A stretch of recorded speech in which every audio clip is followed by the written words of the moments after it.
Kalau ada orang yang mengatakan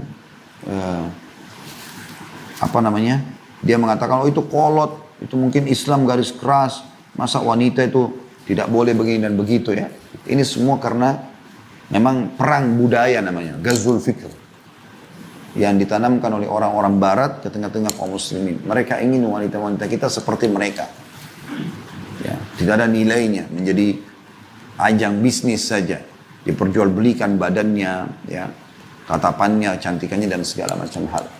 Sehingga ini menjadi komoditi bisnis. Itu Islam tidak membolehkan. Sabilud dumu'i sabilun murih tanahada ya sahi kai tastarih. Yang kita bahas pada siang ini semoga Allah berkahi insyaallah kekeliruan yang ke-61, yaitu berkata-kata yang lemah lembut kepada kaum laki-laki yang bukan mahramnya, secara khusus bukan suaminya. Ini acap kali terjadi ketika berbicara lewat telepon atau interaksi secara langsung tentunya, yang menyebabkan banyak wanita menjadi mangsa yang empuk bagi serigala manusia yang buas. Padahal Allah Azza wa Jal, Allah yang maha mulia dan maha tinggi berfirman, yang ditujukan kepada para istri Nabi Sallallahu Alaihi Wasallam dalam surah Al-Ahzab ayat 32. Surah nomor 33 ayat 32. Sebenarnya ayat ini bersambung antara 32 33 ya. Nanti insya Allah kita akan fokus ke bahasan tafsir dua ayat ini ya. Al-Ahzab surah nomor 33 ayat 32 sampai 33. Bunyinya tapi di sini diangkat oleh penulis adalah 32-nya saja ya. A'udzu billahi minasyaitonir rajim. Ya nisa'an nabi lastunna ka ahadin minan nisa'. Ini taqaitunna fala takhda'na bil qawli fayatma alladhi fi qalbihi maradun wa qulna qawlan ma'rufa. Artinya, hai istri-istri Nabi, para ummahatil mukminin, kamu sekalian tidaklah seperti wanita yang lain. Jika kamu bertakwa, maksudnya akan diberikan derajat yang tinggi, diberikan tambahan pahala ya. Maka janganlah kamu tunduk dalam berbicara sehingga berkeinginanlah orang yang ada penyakit dalam hatinya, maksudnya untuk mengganggu kalian, dan ucapkanlah perkataan yang baik dan santun. Kata beliau, penulis buku di sini tentunya, ya, Salman bin Abdul Qadir Abu Zaid yang sudah kita sering sebutkan namanya, ini mengenai para istri Nabi SAW. Maka bagaimana halnya dengan wanita yang lebih rendah daripada mereka dalam hal ketakwaan dan kedudukan. Kemudian setiap muslimah harus tahu bahwa kata-kata yang lemah lembut adalah langkah awal perzinahan dan jatuh ke dalam lumpur kehinaan. Ya, jadi ini kurang lebih bahasan kita. Ya. Jadi seakan-akan penulis ingin katakan, kalau istri Nabi saja, sudah jelas-jelas mereka dinaungi oleh suami yang mulia. Baginda Nabi SAW. Tidak ada manusia, laki-laki, suami terbaik mengalahkan Nabi SAW. Beliau adalah utusan Allah dan beliau mengatakan, aku adalah orang yang paling bertakwa di antara kalian kepada Allah Subhanahu Wa Taala. Orang yang paling faham tentang hukum halal haramnya Allah. Dan tentu istri-istri beliau pun pilihan, gitu kan? Yang akan mendampingi beliau dipilih oleh Allah Subhanahu Wa Taala. Dan Allah Subhanahu Wa Taala yang menikahkan Nabi SAW, seperti kasus Zainab, mantan istrinya Zaid bin Harithah, langsung turun ayat yang mengatakan zawwajnakaha, kami nikahkan engkau dengannya hai Muhammad. Jadi tidak lagi menggunakan kalimat saya nikahkan kamu dan seterusnya, khusus untuk Nabi SAW. Beliau sangat mulia, maka wanita-wanita pun di bawah naungan beliau adalah orang-orang pilihan, ya, orang-orang pilihan. Nah, kalau istri-istri Nabi saja Allah ingatkan seperti ini, wahai para istri Nabi, kalian bukan seperti umumnya wanita. Ya. Kalau kalian bertakwa kepada Allah, maksudnya akan berlipat ganda pahala kalian, lebih tinggi derajat kalian di surga.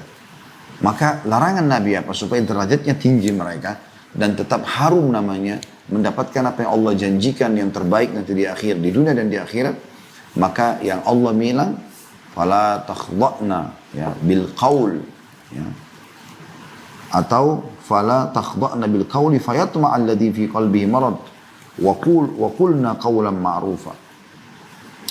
Dan Janganlah kalian merendahkan suara kalian. Maksudnya berlemah lembut, bergemulai, suara manja. Ya. Dengan siapa? Dengan selain suami. Selain Nabi SAW. Maka yang terjadi nanti, fayatma alladhi fi qalbihi marad.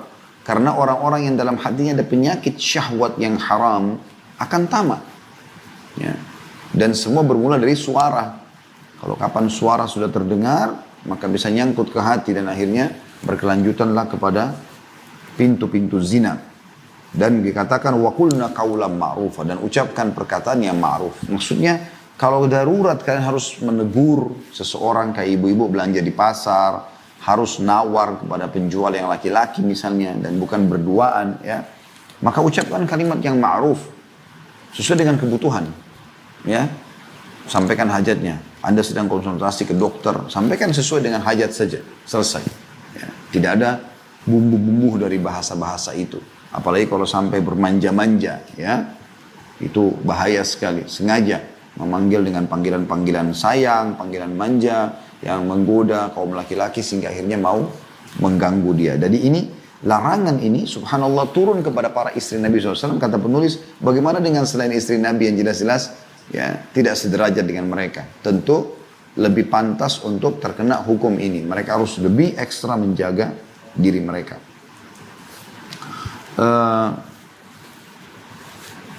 Itu kurang lebih gambaran Al-Ahzab ayat 32. Kalau teman-teman, terutama ibu-ibu ya, akhwat kita yang mengikuti acara ini, karena ini memang mayoritasnya pengajian khusus kajian beda buku ini yang mayoritas mengikuti adalah ibu-ibu ya. Anda bisa nanti kembali membaca di rumah surah Al-Ahzab, surah nomor ayat 32 ini sampai 34 sebenarnya. Saya coba bacakan dulu sampai 34, tapi mungkin tafsirnya nanti, karena melihat waktu terbatas, saya tidak baca sampai semuanya ya. Tapi akan mungkin 32 dan 33. Ya. Kalau insya Allah keburu waktu saya akan baca sampai tafsir 34. Dan kita coba fokus ke satu tafsir saja yaitu tafsir Ibnu Katsir ya. Dalam tafsir Quran Al-Azim. Coba kita lanjutkan bacaan ayatnya, ayat 33-nya. Selain daripada buku, sekarang kita mau masuk ke dalam tafsirnya. Allah mengatakan, وَقَرْنَ فِي بُيُوتِكُنَّ ولا تبرجن تبرج الجاهلية الأولى وأقمنا الصلاة وآتينا الزكاة وأطعنا الله ورسوله إنما يريد الله ليذهب عنكم الرجز أهل البيت ويطهركم تطهيرا. Kemudian ayat 34-nya ini kalau keburu insya Allah kita coba jangan sampaikan nanti.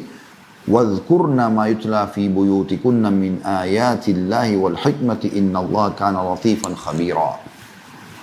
Ya, saya ulangi terjemahan dari ayat 32 sampai 34. Hai istri-istri Nabi, kamu sekalian tidaklah seperti wanita yang lain. Jika kamu bertakwa kepada Allah, sudah saya katakan kalau kalian bertakwa kepada Allah, derajat kalian lebih tinggi daripada wanita umumnya.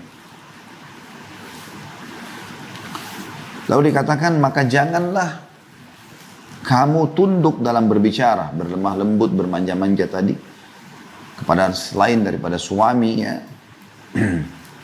Sehingga berkeinginanlah orang yang ada dalam hati atau ada penyakit dalam hatinya untuk mengganggu.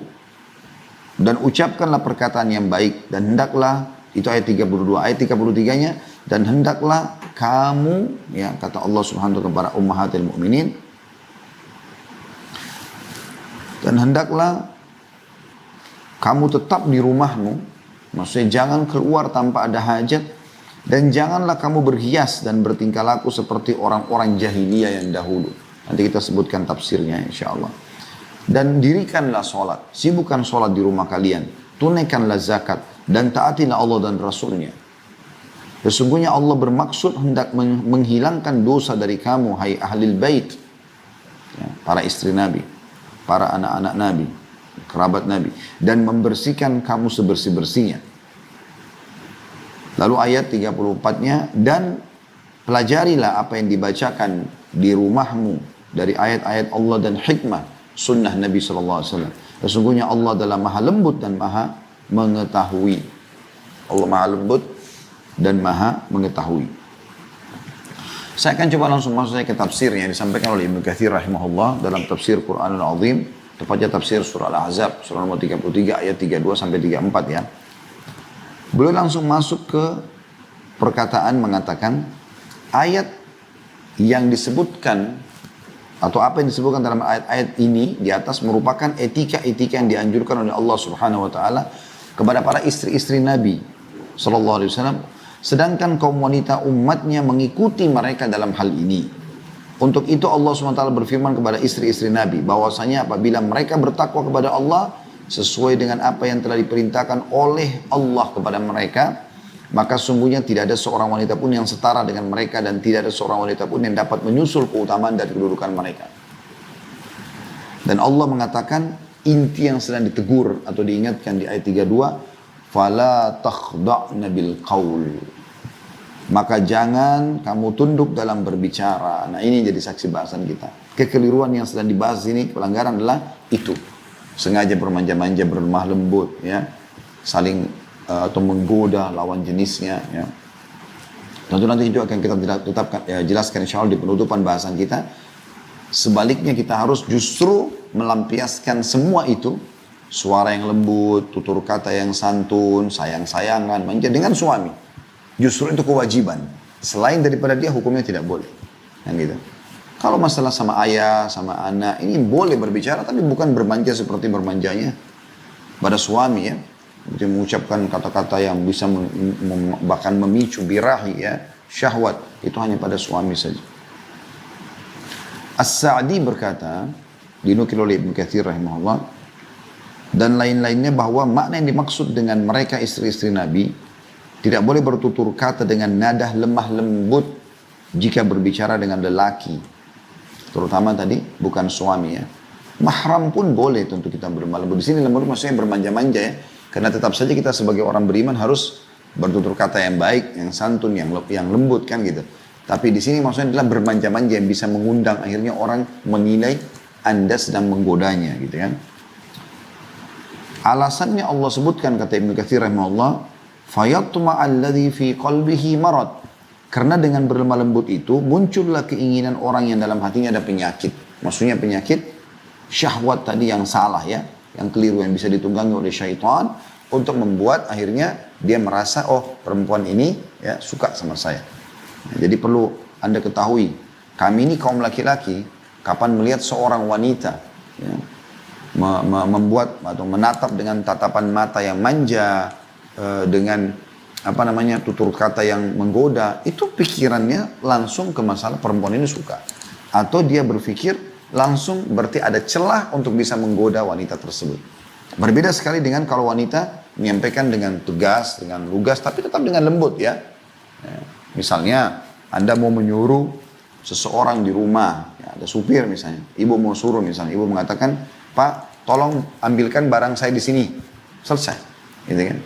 Jadi nggak ada sama sekali yang bisa membuat mencela, dia menilai, oh ternyata majikan saya ini suka sama saya misalnya. Beda dengan orang kalau bercanda-bercanda, ketawa-ketawa sama supirnya misalnya, atau sama apalah tukang kebun atau siapa, atau sales barang atau apalah gitu kan. Itu semua tidak dibolehkan, ya. Ini yang ditegur dalam Al-Quran di sini.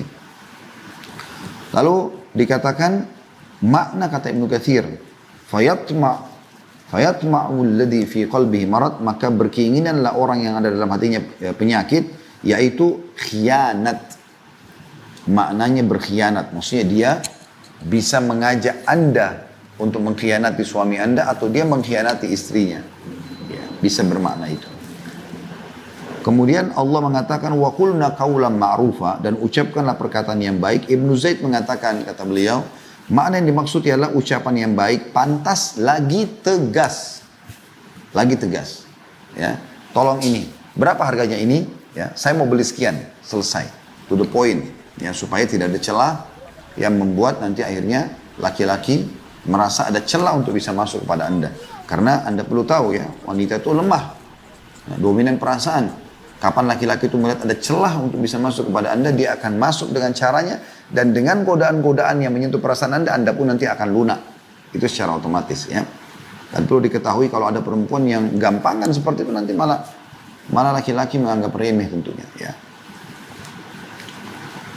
Dengan kata lain kata beliau, seorang wanita itu bila berbicara dengan lelaki lain, hendaknya tidak memakai nada suara yang lemah lembut. Ini tafsirnya ya.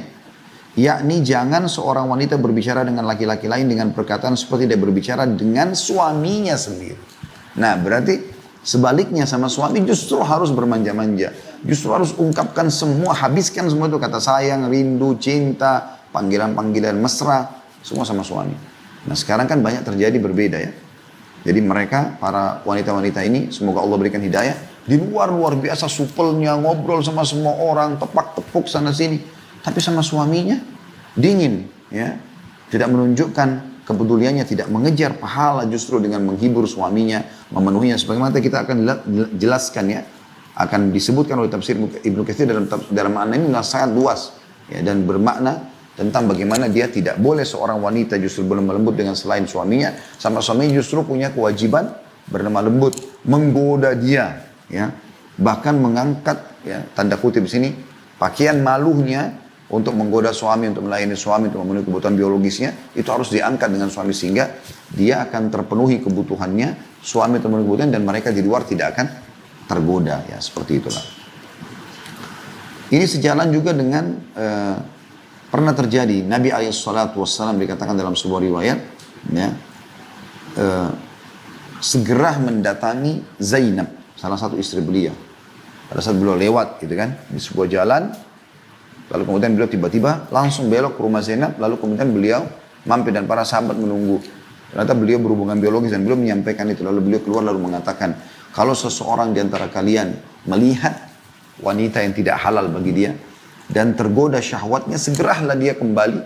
Mulai itu kita tertarik dengan pandangan kah atau tutur katanya, langsung kembali ke istrinya. Karena istrinya memiliki apa yang dimiliki oleh wanita tersebut. Ya. Jadi dia lampiaskan supaya tertutup. Jadi maksudnya kalau kita sudah lampiaskan semuanya ya, maka secara otomatis dengan pasangan kita nggak butuh lagi. Contoh misal, kalau seorang suami sering mengucapkan sama istrinya, sayang, rindu, cinta, apalah, mesra, ya. Bahkan mungkin zaman kita sekarang mungkin bisa mengirim foto, ya, cuplikan, hanya untuk pasangannya saja. Contoh misalnya. Maka itu nanti kalau ada orang-orang yang hidung belang dari luar mau coba menggoda, ya, si istrinya sudah puas dengan suaminya, dia mau apa gitu. Tertutup celah itu kan. Begitu juga dengan suami. Pada saat dia mendapatkan tutur kata yang santun, pelayanan yang baik, segala macam, mesraan yang mencukupi, membuat dia puas, maka dia tidak akan butuh godaan wanita bagaimanapun di luar tidak dibutuhkan. Oleh karena itu ada bahasan saya di dalam manajemen rumah tangga Islami, teman-teman sekalian. Salah satu yang membuat, ya, ada 30 kiat mempertahankan rumah tangga saya bahas, salah satunya adalah bagaimana maksimal dalam menikmati pasangan. Ya, baik dari pandangan mata, baik dari ciuman, baik dari sentuhan dan segala macam, itu yang halal supaya yang haram tertutup. Makanya syaitan seringkali teman-teman sekalian membuat kadang-kadang masalah kecil dalam rumah tangga bisa jadi pemicu besar sehingga terbengkalailah biologis. 2 hari, 1 minggu, ada yang 1 bulan, ada bahkan yang pernah berkeluh kesah di pengajian sudah sekian tahun tidak berhubungan biologis, dan itu target syaitan. Sehingga kebutuhan Anda tidak terpenuhi di situ, Anda akan cari di tempat lain, dan itu kebanyakan mereka lari ke masalah-masalah haram. Ya, itu membuka pintu-pintu syaitan. Ibnu Zaid berkata, saya ulangi, makna yang dimaksud daripada waqulna qawlan ma'rufa, dan ucapkanlah kalimat yang baik, adalah yang pantas dan tegas, ya, kepada selain suami tadi saya bilang. Dengan kata lain, seorang wanita itu bila berbicara dengan laki-laki lain hendaknya, ya, tidak memakai nada suara yang lemah lembut, yakni janganlah seorang wanita berbicara dengan laki-laki dengan perkataan seperti dia bicara dengan suaminya sendiri.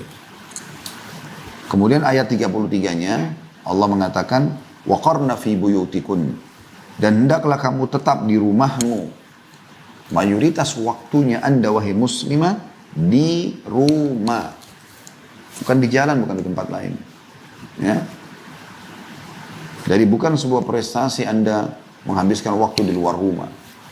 Itu kewajiban Anda, Allah berikan itu. Boleh aktivitas di luar rumah, boleh, tapi jangan dari pagi sampai malam di luar rumah. Lalu siapa yang urus anak-anak? Anda serahkan kepada pembantu, lalu Anda berharap anak Anda bisa menjadi hafidh Quran, berharap punya akhlak yang baik. Dari mana Anda tahu kalau pembantu tidak melakukan kejahatan-kejahatan di rumah? Ya, pelanggaran-pelanggaran. Mungkin anak Anda Allah berikan ya, kecantikan, ketampanan, lalu dia menyalahgunakan itu. Banyak. Minimal sekali foto-foto, kemudian dikirimlah foto-foto itu ke keluarganya, dan segala macam. Ya. Dan akhirnya bisa kena ain anak itu. Atau yang lainnya.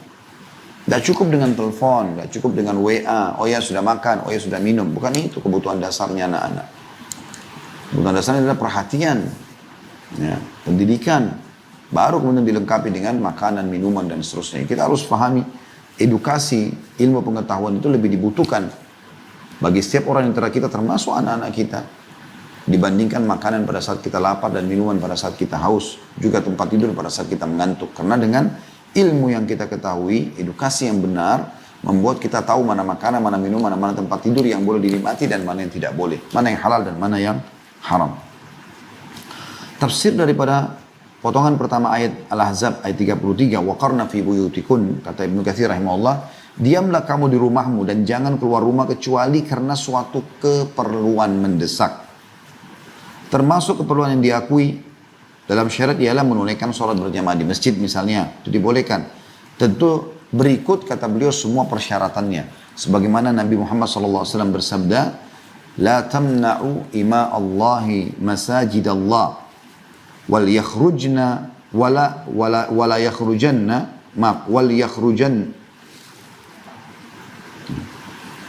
wal yakhrujna, saya ulangi, wal yakhrujna wa hunna tafilat wa fi riwayah wa buyutuhunna khairun lahunna. Artinya, janganlah kalian melarang hamba-hamba Allah wanita, hamba-hamba Allah perempuan untuk menuju ke masjid-masjid Allah. Boleh mereka sholat berjamaah di masjid. Dan hendaklah mereka keluar dalam keadaan berpakaian yang tertutup rapi. Tidak ada sama sekali sumber fitnahnya. Bukan ke masjid dengan tabarruj, dengan terbuka, segala macam. Menurut riwayat lain, tetapi rumah mereka adalah lebih baik bagi mereka. Maksudnya, walaupun boleh ke masjid, tapi tetap lebih afdal di rumah. Kalaupun mau keluar ke masjid, tidak dilarang di waktu-waktu sholat 5 waktu, tapi itu pun harus tertutup dengan pakaian yang rapi. Dan bisa bermakna juga tafilat adalah bagaimana mereka sholat, kemudian mereka kembali. Tidak berlama-lama gitu ya. Kecuali ada umum mungkin majelis ilmu, mungkin apa, ya seperti itulah kurang lebih. Maka itu mungkin ya, sebagian ulama masih membolehkan.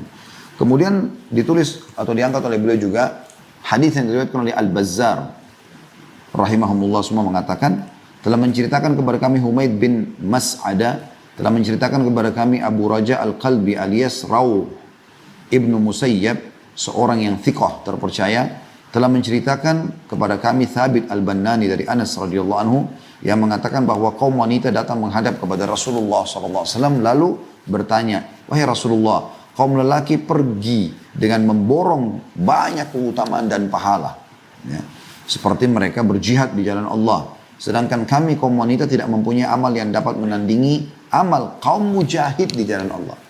Karena perempuan tidak disuruh ikut jihad.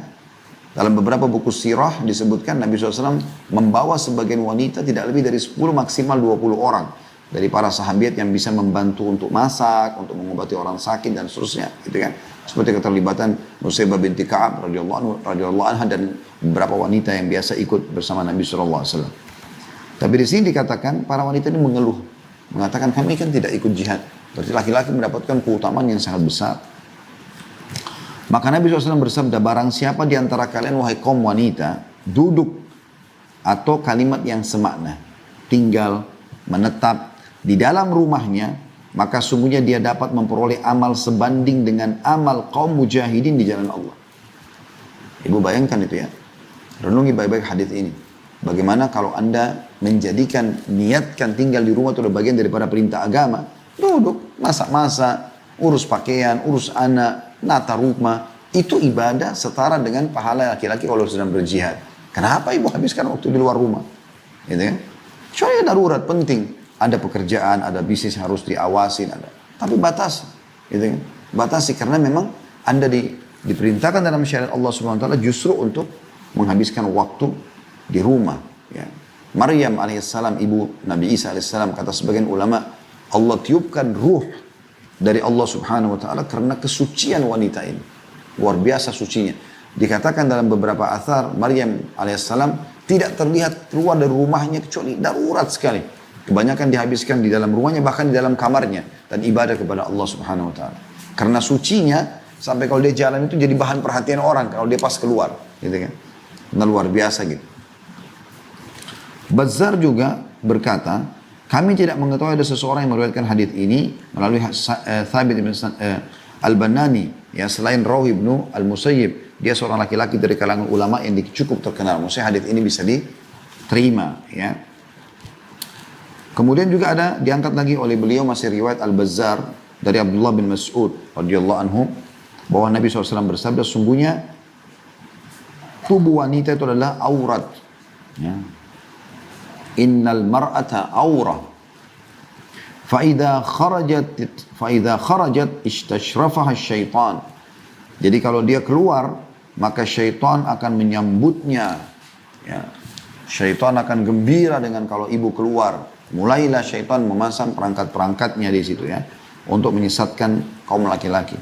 Wa aqrabu ma takunu birauhati rabbiha wa hiya fi qa'ri baitiha.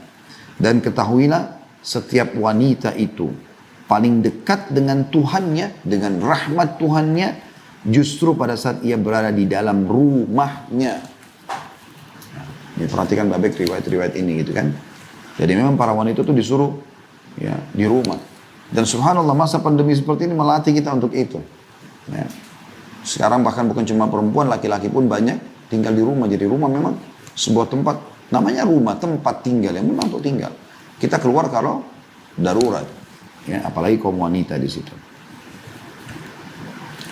Dalam riwayat yang lain juga masih riwayat Bazzar diangkat oleh beliau dengan sanad yang jayyid. Dikatakan bahwasanya Nabi SAW bersabda, salatul mar'ati fi makhdi'iha afdalu min salatiha fi baitiha wa salatuha fi baitiha afdalu min salatiha fi hujratiha. Salat seorang wanita di dalam tempat kamar tidurnya, di kamar tidurnya lebih baik, lebih afdal, lebih besar pahalanya daripada salat di dalam rumahnya. Jadi ibu-ibu kalau salat di dalam kamar lebih tersembunyi, lebih afdal, lebih besar pahalanya dibandingkan ibu sholat di ruang tamu. Gitu. Dan sholat di dalam rumah, di ruang tamu, lebih afdal daripada sholat di luar rumahnya. Kemudian teman-teman sekalian, Allah juga melanjutkan dengan mengatakan, وَلَا تَبَرُّجْنَا تَبَرُّجَ الْجَاهِلِيَّةِ الْأُولَى. Dan janganlah kamu berhias dan bertingkah laku seperti orang-orang jahiliyah yang dahulu. Allah masih ingatkan para istri-istri Nabi di sini, ya, dan tentu berlaku juga buat seluruh muslimah. Mujahid, salah satu ulama, berkata bahwa dahulu di masa jahiliyah wanita bisa atau bila keluar berjalan di depan kaum pria, maka itulah dinamakan dengan tingkah laku jahiliyah. Jadi sengaja dia keluar dengan keindahannya, dengan kecantikannya, dengan wanginya, dengan tutur kata lembutnya di depan para laki-laki. Maka terbukalah pintu-pintu fitnah. Ya. Qatada mengatakan sehubungan dengan makna firman Allah SWT, dan janganlah kamu berhias dan bertingkah laku seperti orang-orang jahiliyah dahulu. Yakni bila kalian keluar dari rumah, ya, jangan kalian berlaku seperti orang jahiliyah. Bagaimana cerita orang jahiliyah? Kata beliau, dahulu wanita bila berjalan berlenggak-lenggok dengan langkah yang manja dan memikat. Lalu Allah subhanahu wa ta'ala melarang hal tersebut. Muqatil, salah satu juga ulama, telah mengatakan sehubungan dengan makna firman Allah, dan janganlah kamu berhias dan bertingkah laku seperti orang-orang jahiliyah yang dahulu. Ya. Yang dimaksud adalah mengenakan kain kerudung tanpa mengikatnya. Jadi sengaja dia cuma taruh kain di kepalanya, gitu kan. Tapi bagian rambut kelihatan, bagian leher kelihatan. Dikatakan oleh beliau begitu, ya. Mengenai kain kerudung tanpa mengikatnya, karena kalau diikat dapat menutupi kalung dan anting-anting serta lehernya. Jika tidak diikat, maka semuanya itu dapat kelihatan. Yang demikian itulah yang dinamakan tabarruj. Ya, Allah mengatakan wala tabarrujnya tabarruja jahiliyatil ula, dan jangan sampai kalian bertabarruj, artinya memperlihatkan keindahan-keindahan dan perhiasan yang tidak boleh diperlihatkan untuk umum. Kata beliau kemudian, larangan ini berlaku menyeluruh bagi semua kaum wanita mukminah. Jadi bukan cuma, ya, para ummahatil mukminin. Ibnu Abbas juga diriwayatkan pada saat disebutkan ayat ini, Dan janganlah kamu berhias dan bertingkah laku seperti orang-orang jahiliyah dulu. Dia mengatakan bahwa muncul tabarruj di masa antara Nabi Nuh dan Nabi Idris alaihi wassalatu wassalam. Lamanya kurang lebih 1000 tahun, itulah permulaannya. Ya. Jadi mereka mulai berbuka di situ, ya, tabarruj terlihat seperti itulah. Dan Nabi SAW juga sudah mengingatkan, ya, tidak ada fitnah yang aku tinggalkan bagi laki-laki yang lebih besar sepeninggalku dibandingkan wanita. Jadi memang besar sekali fitnahnya. Ibu itu bisa jadi fitnah, ya, kalau ibu tidak menjaga diri. Kemudian lanjutan firman Allah SWT, wa aqimnas salata wa atina zakata wa ati'na Allah wa rasulah, dan dirikanlah salat. Jadi di rumahmu nanti itu sibuk dengan salat, tunaikan zakat dan taatilah Allah dan Rasulnya. Bisa bermakna juga di sini teman-teman sekalian. Jangan sampai kalau kalian di rumah, mana kalian juga telat sholatnya. Kan di rumah gak ada apa-apa, tinggal kamar mandi, wudhu, pakai mukena, hadap kiblat, sholat gitu kan. Harusnya on time sholatnya.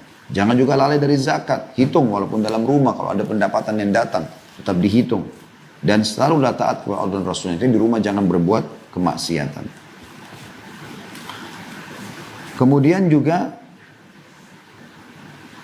firman Allah Subhanahu wa taala, "Innama yuridullahu liyudhhiba 'ankum rizza ahlal bait wa yutahhirakum tathhira." Dan sungguhnya Allah bermaksud ingin menghilangkan dosa dari kamu wahai ahlul bait dan membersihkan kamu sebersih-bersihnya.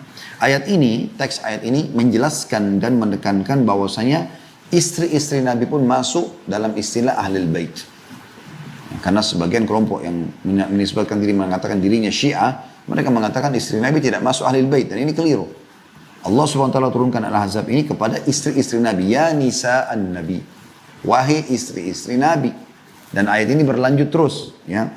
Maka Allah mengatakan sesungguhnya Allah ingin menghilangkan dosa. Jadi jangan sampai kalian terjerumus dalam dosa wahai istri-istri Nabi. Wahai ahlil bait. Dan membersihkan kamu sebersih-bersihnya. Maksudnya namamu harum. Kamu bersih dari gangguan-gangguan orang. Ya. Karena gangguan lawan jenis ini berat kalau kita buka terus ya.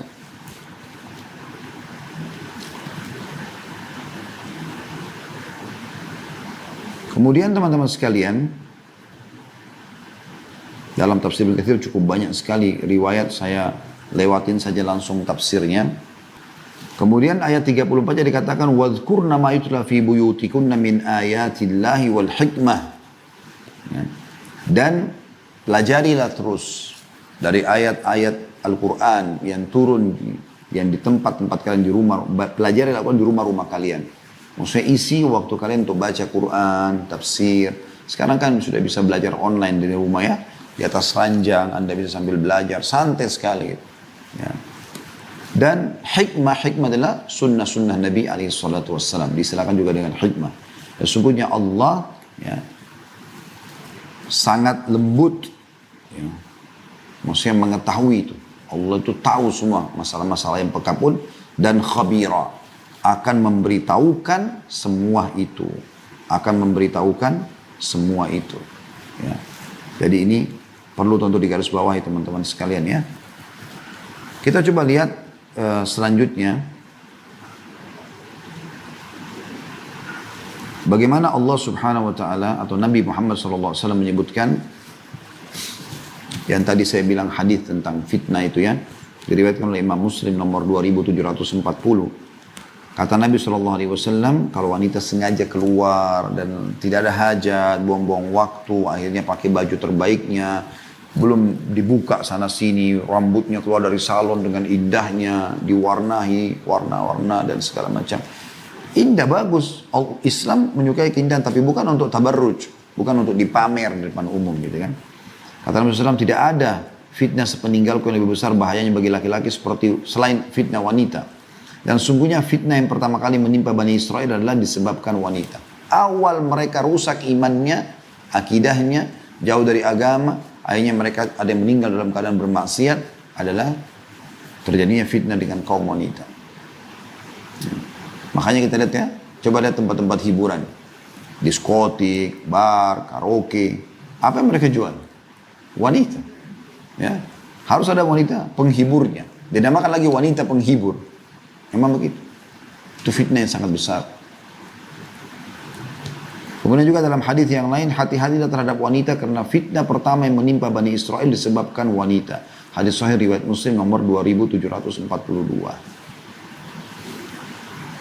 Kata sebagian ulama, segala keindahan yang terdapat dalam diri seorang wanita harus dijaga, ya, ditutupi.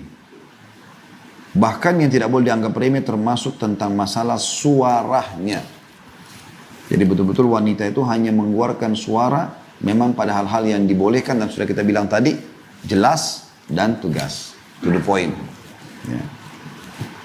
Karena disebutkan dalam hadis ini kalau ternyata yang paling banyak membuat masalah di tengah-tengah masyarakat akhirnya kaum laki-laki terganggu justru dari fitnah wanita. Seperti itulah. Ya. Kalau ada orang yang mengatakan dia mengatakan oh itu kolot, itu mungkin Islam garis keras, masa wanita itu tidak boleh begini dan begitu ya. Ini semua karena memang perang budaya namanya, Ghazwul Fikr. Yang ditanamkan oleh orang-orang barat ke tengah-tengah kaum muslimin. Mereka ingin wanita-wanita kita seperti mereka. Ya, tidak ada nilainya, menjadi ajang bisnis saja. Diperjualbelikan badannya, ya, tatapannya, cantikannya dan segala macam hal. Sehingga ini menjadi komoditi bisnis. Itu Islam tidak membolehkan. Makanya pernah terjadi ada seorang anak muda di Inggris mau masuk Islam. Diajak oleh temannya yang sudah 1 tahun masuk Islam, mu'allaf duluan. Kemudian pada saat selesai pengajian seorang syekh, temannya yang sudah muslim mu'allaf 1 tahun ini bilang, syekh teman saya ini mau masuk Islam, tapi dia masih punya ganjalan yang dia ingin tanya. Gitu. Kemudian kata syekhnya silakan nanya. Kata orang yang baru masuk Islam itu dan akhirnya dia syahadat, dia mengatakan, kenapa syekh kalian melarang kaum wanita kalian salaman sama semua laki-laki? Sementara di komunitas kami perempuan boleh salaman sama siapa saja. Ya mau pedagang-pedagang di pinggir jalan, laki-laki baru dia kenal atau dia baru kenalan dia langsung salaman itu biasa. Kenapa dalam Islam tidak boleh? Dan memang tidak boleh kan gitu. Karena kata Nabi SAW, inilah usafihun nisa. Saya tidak menyalami para wanita. Bahkan pada saat membaiat mereka, mengambil janji setia mereka, itu Nabi SAW tidak salaman sama mereka. Cuma mengambil baiat melalui lisan saja, gitu kan. Beda dengan laki-laki, mereka salaman dengan Nabi SAW. Dan juga dalam sebuah riwayat dikatakan la yuta'lanna ahadukum bimikhyatin min hadid khairun lahu min an tamassu yadu imra'in la tahillu lahu. Khairun lahu min tamassu yadi imra'atin la tahillu lahu. Sesungguhnya seseorang antara kalian ditusuk dengan besi yang tajam, ya, itu lebih ringan bagi dia nanti hukumannya dibandingkan dia menyentuh tangan ataupun ya, tubuh wanita yang tidak halal bagi dia. Jadi memang tidak boleh. Gitu. Orang ini tanya, kenapa kalian tidak boleh salam? Kata Syekh, masih ada lagi yang kau mau tanya? Dia bilang masih ada. Ya.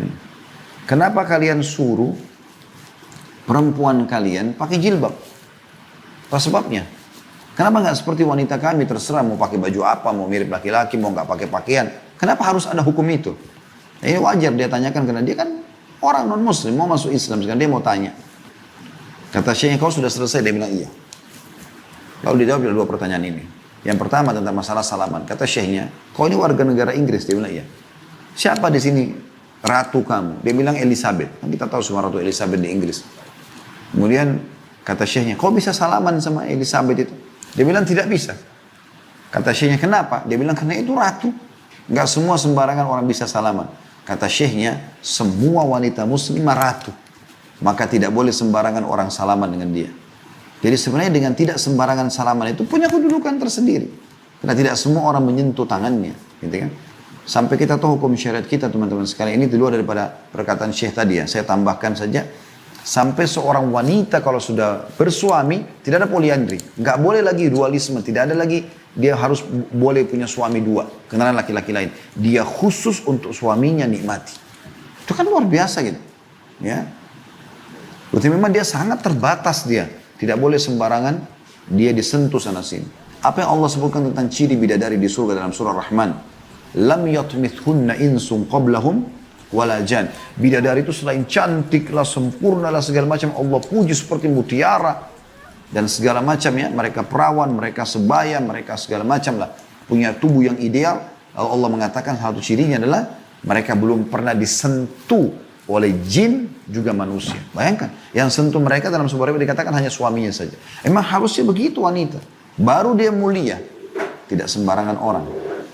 Kita sayangkan ini banyak muslimah melalaikan masalah ini sehingga mereka gampangan sekali. Salaman sama semua orang, disentuh sama semua orang, supel sekali. Baru kenal hari ini, malam sudah masuk hotel berzina. Gimana itu? Gitu kan? Kayak tidak ada nilainya. Maka yang dia harus lakukan sekarang, kita balik ya. Maaf, kita kembali ke kita syekh tadi. Kemudian yang kedua masalah jilbab. Syekhnya mengeluarkan 2 permen dari kantongnya, 1 terbungkus, 1 dibuka, bungkusannya ditaruh digeletakan di lantai masjid. Lalu kata syekhnya, kalau saya mau suruh pilih kamu, yang mana kau pilih? Kata orang yang baru mau masuk Islam itu, tentu yang masih dibungkus. Kenapa kau nggak pilih yang sudah terbuka? Kan sudah terbuka, sudah kotor, kena lantai. Kata syekhnya, begitulah perbedaan dan perumpamaan antara wanita kami sama wanita kalian. Wanita kami seperti permen yang tertutup, tidak ada yang buka kecuali yang akan memakannya pemiliknya, suaminya. Dan ya, perempuan kalian seperti permen yang sudah terbuka, semua orang bisa menikmatinya. Kita tutup teman-teman sekalian dengan sebaliknya seorang wanita, ini harus kita lengkapkan dengan ini, dan ini poin tidak kalah penting. Jangan nanti, kalau kita cuma bahas sampai poin tadi, maka banyak nanti muncul kekakuan dalam sikap wanita, dia tidak bisa bedakan mana yang dia harus kaku tanda kutip dan mana yang dia harus supel. Ya, di sini dia dilarang untuk tabarruj, ya memamerkan aurat, dilarang untuk berlemah lembut, dilarang untuk bermanja-manja dengan selain suami. Nah, sebaliknya dia harus supel, dia harus manja, dia harus mesra sama suaminya. Harus itu, bukan pilihan, gitu kan? Jadi banyak sekali dari yang berhubungan dengan masalah itu tentunya ya. Di antaranya Nabi SAW mengingatkan dalam hadis yang masyhur pada saat Muadz bin Jabal radhiyallahu anhu datang dari Yaman setelah berdakwah berapa lama, sekian lama, dan Nabi SAW panggil dia pulang. Tiba-tiba ketemu Nabi, tiba-tiba sujud di bawah kaki Nabi. Sujud seperti orang sholat. Maka Nabi SAW suruh beliau, Nabi SAW tanya, kenapa Muadz kau lakukan itu? Dia bilangnya, Rasulullah, di Yaman, kalau orang-orang menghormati pimpinannya, mereka sujud seperti ini. Maka saya anggap anda orang yang paling layak saya sujud. Apa kata Nabi SAW? Tidak, hai Muadz. Lau kuntu amiran ahadan an yasjuda li ahadin, la amartum ra'ata an tasjuda li zawjiha. Tidak, hai Muadz. Kalau seandainya boleh sujud, boleh saya perintahkan orang sujud selain kepada Allah, saya suruh istri sujud pada suaminya. Kata ulama hadis, di sini maknanya sujud itu kan ketundukan yang luar biasa. Nggak boleh sujud kepada selain Allah. Tapi kalau boleh saya suruh perempuan sujud, apa maknanya? Maknanya istri harus betul-betul tunduk memenuhi semua kebutuhan suaminya, mengejar ridho Allah di ridho suaminya. Dan itu dikuatkan dengan hadis-hadis yang lain.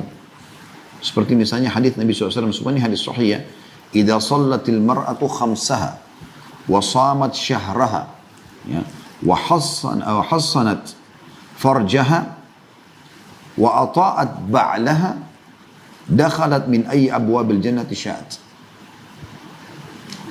Istri manapun yang mengerjakan sholat 5 waktu, berpuasa Ramadan, nggak disebutkan sholat sunnahnya, nggak disebutkan puasa sunnahnya, yang wajib, menjaga kemaluannya, kehormatannya, nggak berzina segala macam, dia fokus pada suaminya dan taat kepada suaminya.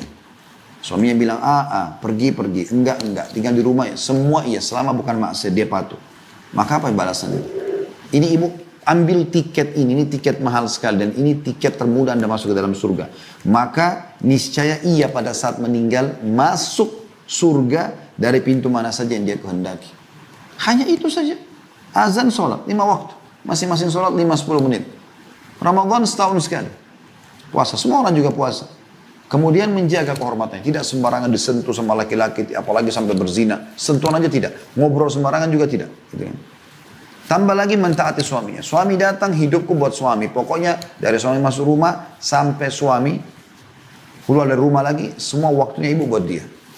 Pijit kah, buatin minuman kah, hibur kah dia, ibadah semua itu. Itu pintu surga. Yang banyak dilalaikan oleh banyak wanita. Suaminya datang, Assalamualaikum, Waalaikumsalam. Anak makanan tuh di meja, makan sendiri. Ya, atau kadang-kadang dia sibuk di luar dengan arisan ini, dengan kegiatan itu. Akhirnya suaminya makan dilayani oleh pembantu atau sendirian atau masak sendiri. Ini aneh semuanya. Ya, kenapa terbalik ini?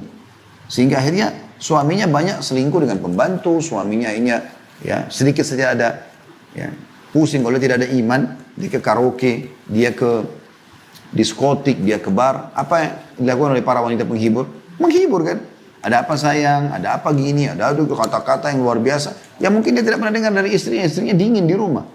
Maka tergoda, bukalah pintu syaitan. Coba kalau semua itu sudah dipenuhi oleh istrinya. Gak ada sama sekali. Kan orang kalau sudah kenyang dihidangkan makanan apapun, sen apapun tidak akan ada syahwat untuk makan. Tapi kalau orang lapar, walaupun cuma nasi sama tempe, dimakan kan gitu. Jadi kalau sudah terpenuhi di rumah, itu penting sekali. Pakai baju yang terbaik yang suami suka. Biar ibu nggak biasa pakai baju seperti itu sebelumnya, waktu masih gadis. Suami sekarang sudah ada dan Anda sudah satu istri. Anda pakai baju yang dia suka, yang terbuka, yang menggoda, yang seksi. Memang itu boleh dalam syariat, bahkan itu bagian daripada agama. Jangan lagi membawa baju-baju tradisi masa gadis yang pakai celana panjang di depan suami misalnya yang tertutup semuanya. Atau misalnya pakai daster yang mungkin suami tidak suka. Saatnya Anda menggunakan baju-baju. Apa yang digunakan na'udzubillah oleh wanita untuk pelacur di luar sana. Dari baju seksi, dari wangi, dari rapi, dari tutur kata godaan. Ini seharusnya ada pada setiap istri. Sikap perbuatan itu ya. Sehingga betul-betul suami merasa tenang di rumah. Dan dia selalu merasa terhibur. Selalu rindu ingin pulang ke rumah. Karena sambutan yang sangat baik. Perhatikan sabda Nabi SAW yang lain. Kata beliau, وَنِسَاؤُكُمْ مِنْ أَهْدِ الْجَنَّةِ. Dan para wanita kalian yang pasti menjadi penghuni surga adalah al-wadudu, al-waludu, dikatakan juga al-anudu ala zawjiha, allati idha ghadiba ja'at hatta tada, ja'at hatta tada yadaha fi yadi zawjiha wa taqul la adhuku gamsan atau gamdan hatta tarda. Mohon maaf, tulisannya terlalu kecil ya. Di handphone saya ambil ini. Tulisannya sangat kecil, maka saya sedikit memperbaiki bacaan kadang-kadang. Wanita-wanita kalian yang menjadi penghuni surga adalah yang penuh kasih sayang. Semua hidupnya sayang. Suaminya, anaknya, semua baik. Nggak ada memancing emosi, nggak ada yang emosional. Ini wanita ahli surga, ciri pertama, penuh kasih sayang. Banyak anak. Semua laki-laki itu suka anak. Jadi kalau ibu digoda oleh syaitan untuk tidak mau hamil, ini aneh. Ya, justru punya anak. Dan kembali atau selalu setia kepada suaminya. Yang apabila suaminya marah, ia mendatangi dan meletakkan tangannya di atas tangan suaminya dan berkata, aku tidak dapat tidur nyenyak hingga engkau ridha. Ya. Dalam riwayat lain disebutkan bahwasanya wanita ahli surga adalah wanita yang kalau dia disakiti atau dia menyakiti, disakiti pun sama, maka dia akan datang dan memegang tangan suaminya sambil mengatakan, aku tidak bisa tidur sampai engkau ridho kepadaku. Jadi kami ini kaum laki-laki justru subhanallah, kalau ibu-ibu hadapi dengan kelemah lembutan, ya, ibu misalnya tahu nih salah suaminya, tapi ibu malah datang, ibu malah dandan, ibu malah santun, ibu malah menunjukkan pelayanannya, menjalankan tugasnya. Maka yang terjadi suami itu nanti akan, kami ini para laki-laki merasa, oh saya yang salah.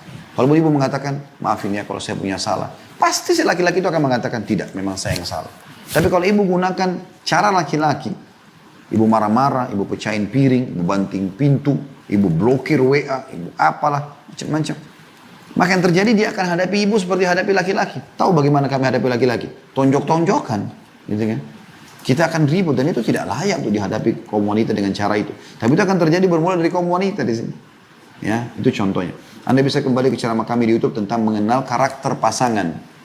Cukup banyak saya jelaskan beberapa karakter laki-laki harus dikenal oleh perempuan. Juga sebaliknya bagaimana laki-laki mengenal karakter perempuan dan perempuan mengenal karakter laki-laki. Juga ada seorang wanita dikenal dalam riwayat dengan bibinya Imran.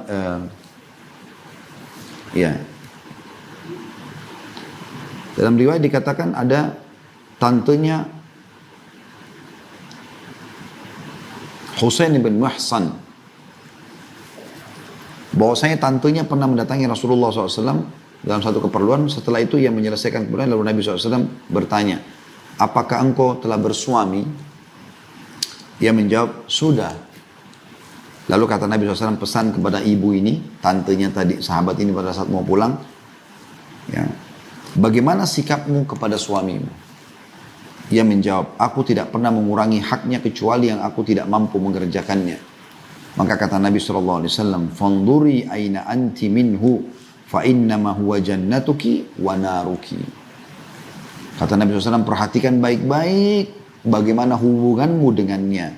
Karena suamimu merupakan surgamu atau nerakamu.